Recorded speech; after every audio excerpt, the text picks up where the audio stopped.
पिछले वीडियो में डिस्कस किया था 12 ऐसी कंट्रीज़ के बारे में जहाँ से वीज़ा शेंगन वीज़ा बिल्कुल भी अप्लाई नहीं करना चाहिए। इस वीडियो में डिस्कस करेंगे 5 ऐसी कंट्रीज़ के बारे में जहाँ से वीज़ा ज़रूर अप्लाई करना चाहिए for your maximum chance of getting a Schengen visa. अब कौन कौन सी ये 5 कंट्री है, 12 कंट्री वो 5 कंट्री ये, टोटल 29 कंट्रीज़ है शेंगन वीज़ा में। तो इसके अलावा जो 12 कंट्रीज़ बचती हैं उनके बारे में भी डिस्कस करेंगे कि उनका रेशो कैसा है और कब आपको उन 12 बची हुई 12 कंट्रीज से अप्लाई करना चाहिए और कब नहीं करना चाहिए। तो इस वीडियो में देखेंगे वो 5 कंट्री जहाँ से आज ही आपको अप्लाई करना चाहिए और रिमेनिंग 12 कंट्रीज़ भी। तो एक बार हमेशा की तरह मैं बोलना चाहूँगा कि वीज़ा का सक्सेस और रिजेक्शन आपके डॉक्यूमेंट्स पर डिपेंड करता है। आपका कितने स्ट्रॉन्ग डॉक्यूमेंटेशन है, कोई इंपॉर्टेंट डॉक्यूमेंट मिसिंग तो नहीं है, आपने क्या कवर लेटर बनाया है, अपना बिजनेस का इंट्रोडक्शन लेटर कैसा बनाया है, क्या आपने एम्प्लॉयर से एनओसी ली है या नहीं ली, आपके ट्रैवल प्लान्स क्या हैं वो भी बहुत इंपॉर्टेंट है। ऐसा तो नहीं कि आपने किसी का देख के उठा के कॉपी किया है। एम्बेसी को ये पता पड़ता है, वो कॉल भी करते हैं कि आपने ये ट्रैवल आइटनरी आपने ही खुद ने बनाई है क्या, और they can ask you about your travel plans also. तो एक यूनिक ट्रैवल प्लान होना चाहिए, कवर लेटर बहुत डिटेल होना चाहिए, it should include all relevant details about you, your work, your travel, everything. और उसके बाद फिर सक्सेस और रिजेक्शन की बात आती है। तो ये 5 जो कंट्री है, अगर आपके डॉक्यूमेंट्स प्रॉपर है तो ये आपको एक्सेप्ट करेंगे ही सही, ये आपको रिजेक्ट नहीं कर सकते। तो नंबर 1 पर मैं बोलूँगा इस बार है चेक रिपब्लिक। पिछली बार भी टॉप 5 में हमेशा से पिछले 6 महीने से ये कंट्री थी, लेकिन इस बार नंबर 1 पे बोलूँगा मैं चेक रिपब्लिक है। कुछ वहाँ पे पॉलिटिकल टर्मोइल नहीं है, कुछ वहाँ लोग प्रोटेस्ट नहीं कर रहे इमिग्रेंट्स को लेके, और उनको इकोनॉमी में भी टूरिस्ट की ज़रूरत है, इसलिए वीज़ा का सक्सेस रेशो बहुत अच्छा है चेक रिपब्लिक का। अगर आप ऑस्ट्रिया जा रहे हो, हंगरी जा रहे हो, तो उसकी उन सब की जगह आपको चेक रिपब्लिक से अप्लाई करना चाहिए, नेबरिंग कंट्री है। और भले ही आप सोलो जा रहे हो, विद फैमिली जा रहे हो, विद फ्रेंड जा रहे हो, ऐसी कंट्री है चेक रिपब्लिक जो फैमिली के लिए भी कुछ है वहाँ देखने का, सोलो ट्रैवलर के लिए भी बहुत अच्छी है, काफ़ी सस्ती भी कंट्री है। तो इट्स अ फन। मैं भी गया था 2019 में प्राग, मेरी भी फेवरेट कंट्री हो गई वो, इम्तियाज़ अली की भी फेवरेट कंट्री है प्राग। तो इसलिए आप चेक रिपब्लिक से अप्लाई करो, घूमने लायक कंट्री है। और अगर आप फर्स्ट टाइम जा रहे हो, पासपोर्ट पे कोई भी स्टैंप नहीं है, तब भी प्राग चेक Republic is a very good place to apply from. तो नंबर 2 पर है स्पेन। स्पेन का भी रेशो काफ़ी अच्छा चल रहा है, लॉन्ग टर्म वीज़ा भी काफ़ी मिल रहा है लोगों को, 1 साल का, 2 साल का, 3 महीने का वीज़ा स्पेन से काफ़ी मिल रहा है। लेकिन स्पेन किसी किसी चीज़ों में काफ़ी स्ट्रिक्ट हो जाती है, कई बार उनको लगता है डमी टिकट चेक कर लेती है, तो इसलिए आपको काफ़ी अच्छे डॉक्यूमेंट्स के साथ जाना चाहिए। और इवन अगर आप फर्स्ट टाइम भी जा रहे हो तो स्पेन का सक्सेस रेशो अच्छा है, मैं बोलूँगा you can apply from Spain. बस ये बेसिक मिस्टेक मत करना कि आप स्पेन के साथ में जर्मनी दिखा रहे हो, नीदरलैंड दिखा रहे हो। जब भी प्लान करो तो आसपास की नेबरिंग कंट्री दिखाना चाहिए। स्पेन के साथ में फ्रांस दिखा सकते हो, पोर्चुगल दिखा सकते हो, स्विट्ज़रलैंड भी दिखा सकते हो। इससे ज़्यादा फिर उनको लगेगा कि ये यहाँ से स्पेन से अप्लाई कर रहे हैं क्योंकि इनको उस कंट्री पे भरोसा नहीं है। ऐसा किसी भी एम्बेसी को नहीं लगना चाहिए। एम्बेसी को ये यकीन होना चाहिए कि आप इसलिए अप्लाई कर रहे हो क्योंकि आपका मेन पर्पस उस कंट्री में घूमने का है मैक्सिमम डेज़ के लिए, तब वो कंट्री आपको वीज़ा देती है। नंबर 3 पर है मेरी फेवरेट कंट्री स्विट्ज़रलैंड, जहाँ से मैंने भी मैक्सिमम टाइम वीज़ा लिया है। मैंने अभी तक 4 बार स्विट्ज़रलैंड से वीज़ा लिया है और कभी भी कोई प्रॉब्लम नहीं है। सबसे फास्ट प्रोसेस रहता है इनका, अपॉइंटमेंट भी सबसे इजीली अवेलेबल रहते हैं इनके। आज आप अपॉइंटमेंट ढूंढो, कल सुबह का मिल जाएगा अपॉइंटमेंट, कल सुबह सबमिट करोगे 3 दिन में वीज़ा आ जाएगा। तो बहुत फास्ट प्रोसेस है, सक्सेस रेट बहुत अच्छी है।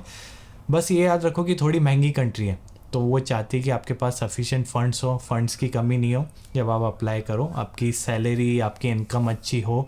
और आप अगर विद फैमिली आ रहे हो तो well and good, they will welcome more of a family. लेकिन सोलो भी जा रहे हो तो सक्सेस रेट मैं बोलूँगा अच्छा ही रहता है स्विट्ज़रलैंड का। नंबर 4 पर है जर्मनी। जर्मनी का थोड़ा ऊपर नीचे चलता रहता है क्योंकि फिर से वहाँ जनवरी में इलेक्शन होने वाले हैं, उसके बाद क्या रहेगा पता नहीं। लेकिन अभी तो आप यूँ देख लो कि अगर आप डॉक्यूमेंट्स पूरे लगाते हो तो जर्मनी भी वीज़ा रिजेक्ट नहीं करती है, काफ़ी अच्छा सक्सेस रेशो है।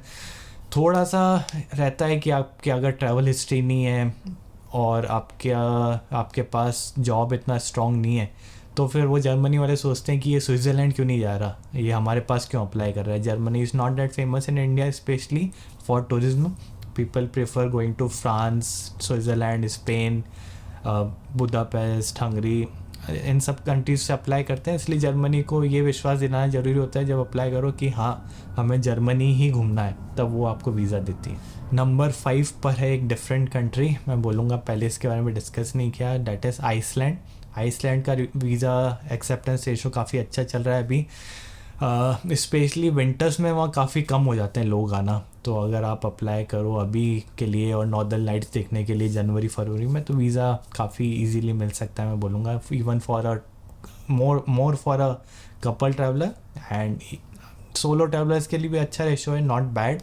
लेकिन if you are going for honeymoon, if you are going for as a couple, तो आइसलैंड का वीज़ा रेशो बहुत अच्छा है। तो ये बात थी ये 5 कंट्रीज़ की, और अब बात करते हैं रिमेनिंग 12 कंट्रीज़ की, क्या आपको उनसे अप्लाई करना चाहिए और कब करना चाहिए। तो इसमें सबसे पहले बात करते हैं ऑस्ट्रिया की। ऑस्ट्रिया इज़ अ कंट्री जो वीज़ा अगर आपके पास 1-2 बार लगा हुआ है तो आपको बिल्कुल भी प्रॉब्लम नहीं आएगी ऑस्ट्रिया से, you can apply from Austria. अगर आपके डॉक्यूमेंट्स प्रॉपर हैं तब भी अप्लाई नहीं आएगा, लेकिन अगर आपके पास फ्रेश पासपोर्ट है, थोड़ी प्रोफाइल वीक है, देन आई विल से कि don't apply from Austria, apply from चेक रिपब्लिक। फिर आप ऑस्ट्रिया घूम सकते हो, हंगरी घूम सकते हो। सो ऑस्ट्रिया का कुछ ऐसा है कि अगर आपकी प्रोफाइल अच्छी है और पास्ट हिस्ट्री अच्छी है, then apply from Austria. Second number पे बात करते हैं फ्रांस की। फ्रांस का जब से ओलंपिक्स हुआ है वीज़ा का रेशो बहुत नीचे गया था, वो भी अभी तक प्रॉपर नहीं हो पाया। मैं बोलूँगा फ्रांस का रिजेक्शन रेट हाई है अभी के टाइम पे। इलेक्शन हुए थे इनके जून में, उसके बाद से काफ़ी स्ट्रिक्ट हो गए हैं, तो इसलिए अभी के लिए फ्रांस पहले, वरना हमेशा टॉप 5 में रहता था कि यू अप्लाई फ्रॉम फ्रांस, आपको वीज़ा मिल ही जाएगा, लेकिन अब वैसा नहीं है। France is very strict at the moment, you can avoid applying from France. Number 3 पर है नीदरलैंड। नीदरलैंड का भी थोड़ा ऐसा है कि अगर आपके डॉक्यूमेंट्स बहुत स्ट्रॉन्ग है तब आप अप्लाई कर सकते हो, प्रॉब्लम नहीं आएगी। इवन अगर फर्स्ट टाइम जा रहे हो, डॉक्यूमेंट्स बहुत स्ट्रॉन्ग है, एम्प्लॉयमेंट बहुत स्ट्रॉन्ग है, you can apply.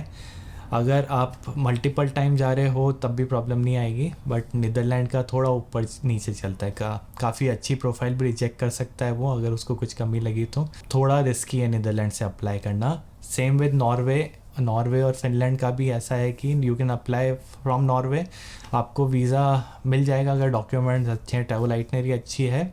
First time वालों को भी वीज़ा मिला है, लेकिन प्रॉब्लम ये होती है कि आप 15 दिन का अप्लाई करते हो, वो 17 या 18 दिन का वीज़ा देते हैं, और अगर आप 25 दिन का करते हो तब भी वो 30 दिन का ही देते हैं। तो नॉर्वे और फिनलैंड ज़्यादा लंबा वीज़ा नहीं देते, एक ये प्रॉब्लम है, but you can apply from them. अगली कंट्री डिस्कस करते हैं बेल्जियम। बेल्जियम का ऐसा है कि वीज़ा रेशो ज़्यादा अच्छा नहीं है, मैं बोलूँगा अगर आपकी प्रोफाइल काफ़ी स्ट्रॉन्ग है तभी अप्लाई करें बेल्जियम से। हमेशा से वीज़ा रेशो इतना अच्छा नहीं रहा है, इसलिए अभी भी avoid applying from Belgium, apply from France, Netherland या फिर स्विट्ज़रलैंड। 2 छोटी सी कंट्री है, शेंगन का ही पार्ट है, ज़्यादा लोग अप्लाई नहीं करते हैं और करना भी नहीं चाहिए, अवॉइड करना चाहिए। एक है लग्जमबर्ग और एक है स्विट्ज़रलैंड के बाजू में लिechtenstein।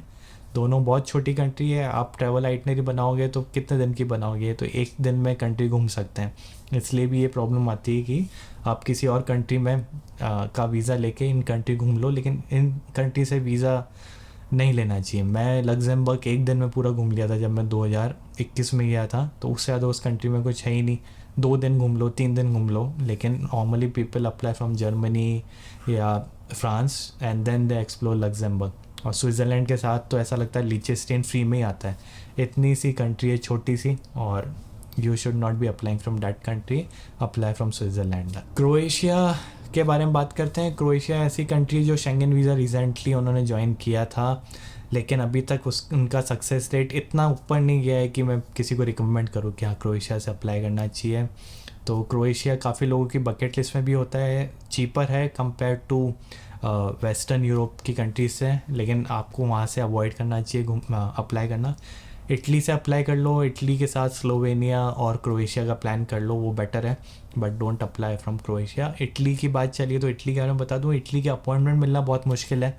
वीज़ा का सक्सेस रेशो तो मैं बोलूँगा 50-60 चलता रहता है, लेकिन वहाँ का अपॉइंटमेंट कोई सी भी पूरे इंडिया से कहीं से भी लेना बहुत मुश्किल पड़ता है। 2-2, 3-3 महीने पहले लेना पड़ता है इटली का अपॉइंटमेंट।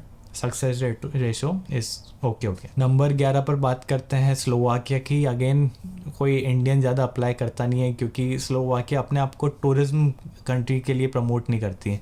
जो लोग यूरोप में रहते हैं वो लोग घूमने आते हैं, और इतना लूँगा compare to other European country इतने लोग वहाँ जाते नहीं हैं।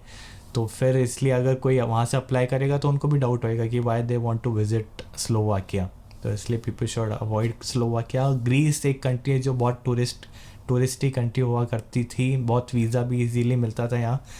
बीच में बहुत कम हो गया था इसका वीज़ा रेशो, मैंने रीज़न भी बताया था पिछले वीडियो में कि यहाँ पे वीज़ा प्रोसेस करने के लिए लोग ज़्यादा नहीं है, इसलिए वो रिजेक्ट कर रहे थे। और पिछले हफ्ते की बात है कि मैंने खुद का वीज़ा ग्रीस से अप्लाई किया, उसका रिज़ल्ट आने वाला है, तो जो भी रिज़ल्ट आता है मैं बताता हूँ उसका भी, ग्रीस का क्या हुआ मेरे वीज़ा का। मैं प्लान कर रहा था न्यू ईयर पे जाने का, तो क्या होता है वो बताऊँगा। वीज़ा रेशो ग्रीस का बहुत मिक्स है, किसी किसी को बहुत इजीली बहुत जल्दी मिल जाता है, किसी अच्छी प्रोफाइल को भी रिजेक्ट कर रहे हैं। तो इसलिए अब मेरी प्रोफाइल के साथ क्या होता है वो मैं अगले वीडियो में बता पाऊँगा कि ग्रीस ने मेरे साथ क्या किया।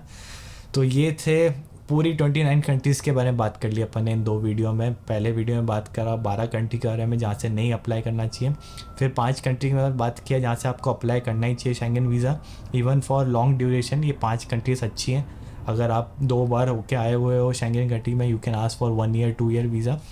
फिर ये रिमेनिंग 12 कंट्रीज़ की मैं बात किया कि किन किन सिनेरियो में आपको इन कंट्री से अप्लाई करना चाहिए। आप क्या सोचते हो ये 29 कंट्रीज़ के बारे में? आपकी फेवरेट कंट्री कौन सी है वीज़ा अप्लाई करने के लिए? कौन सी कंट्री आप अवॉइड करना चाहोगे? ज़रूर कमेंट करके बताओ। अगर आपको वीज़ा के लिए कुछ भी असिस्टेंस चाहिए तो फिर ये नीचे दिए हुए DM करो मुझे इंस्टाग्राम पे, I will contact you there. And बहुत जल्दी मिलते हैं अगले वीडियो में।